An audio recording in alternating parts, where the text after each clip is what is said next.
Todd, Julie Chrisley set to report to Florida prisons.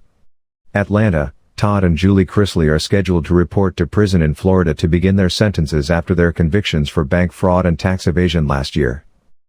An Atlanta U.S. District Court judge sentenced Todd Chrisley 12 years in prison, and Julie Chrisley to 7 years, according to the Department of Justice. Each is to serve 3 years supervised release afterward and pay restitution.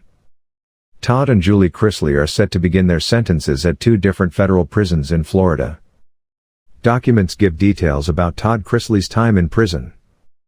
Todd Chrisley will report to Florida's minimum security prison FPC Pensacola on Tuesday, where he will serve over a decade.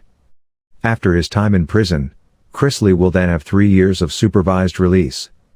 Julie Chrisley will serve 7 years in prison at FCI Marianna SCP in Marianna, Florida.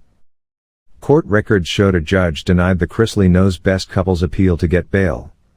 The court also denied their request to postpone their surrender date for 3 more weeks. Todd and Julie Chrisley found guilty of tax evasion. In June, the pair were found guilty of tax evasion and defrauding community banks out of more than $30 million in fraudulent loans. Prosecutors said the couple neglected their responsibility to repay the loans when Todd Chrisley declared bankruptcy.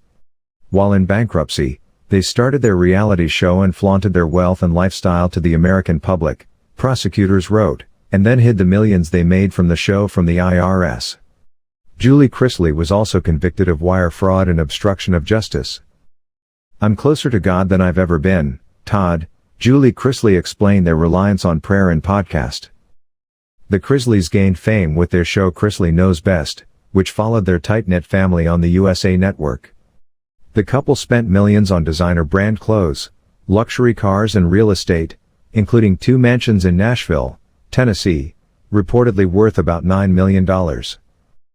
In addition to prison time, the couple has been ordered to immediately pay more than $17 million in restitution to the banks they swindled millions from, according to judgment documents. Peter Tarantino, an accountant hired by the couple, was found guilty of defrauding the United States and willfully filing false tax returns. He will serve 3 years in prison. "We'll still be a family," Julie Chrisley discusses mental health on Daughter's podcast.